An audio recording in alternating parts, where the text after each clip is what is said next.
This is a Fox News alert. Late tonight, the Senate passing a bill to end air traffic controller furloughs. The measure will provide enough funding for the controllers through September 30th. But it's not over.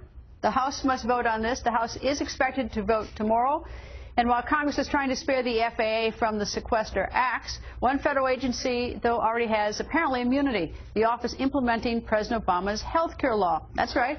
No furloughs for Obamacare workers. Republican Congressman Gregg Harper has something to say about that. He joins us. What do you think about that, sir? Thanks, Greta. It's just another example of some political gamesmanship by this administration and the president. And here we have a situation where we have FAA air traffic controllers who are being furloughed, which is a matter of public safety, a very important situation, but yet we're going to have situations with the Obamacare handlers not being furloughed. Well, what is the reason? Who do they come under? I realize the FAA comes under the Department of Transportation. Yes. Who do these Obamacare workers come under? Well, it would be under HHS, Secretary Sebelius. Why isn't it across the board getting a cut there? Well, they found a way not to have to do furloughs. Now, they claimed during testimony yesterday in a subcommittee that, well, there were hiring freezes, but they're not furloughs. And so, you know, we've dealt with an administration here that's done the canceling of the White House tours, have done, the TSA threats of long waits because of TSA, even though they did, what, $50 million worth of new uniforms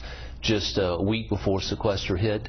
And we've got parties at the White House using taxpayer money, but yet we don't, we're affecting, he's trying to accomplish whatever you can do that will hurt the most people, and it's just not a fair approach to the way to handle it. But if the whole idea, and I know a lot of people object to it because it doesn't enable us to sort of use a scalpel and determine what's more important than other things, but how come it doesn't, how come this group of people are exempted? That I realize that they have a hiring freeze, but why aren't they getting a cut like everyone else is? Well, that's a great question. And what has happened in the process are no furloughs, but yet remember they cut and stopped the enrollment of those with pre-existing illnesses.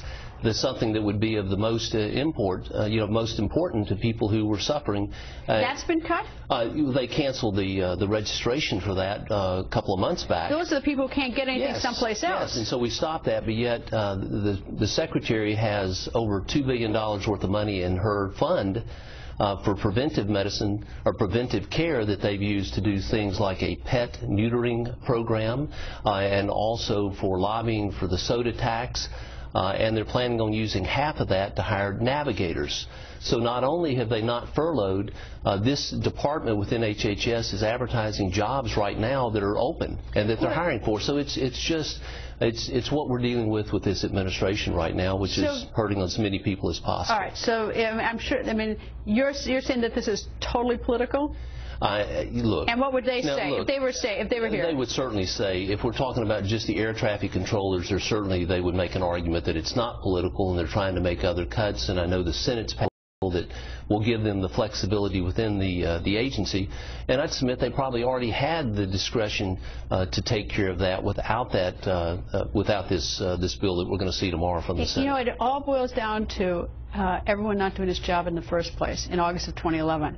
Yeah. You know, and the American people are taking the hit for that one. That's right, Greta. Anyway, Congressman, nice to see you. Pleasure to be with you, Greta. Thank you, sir.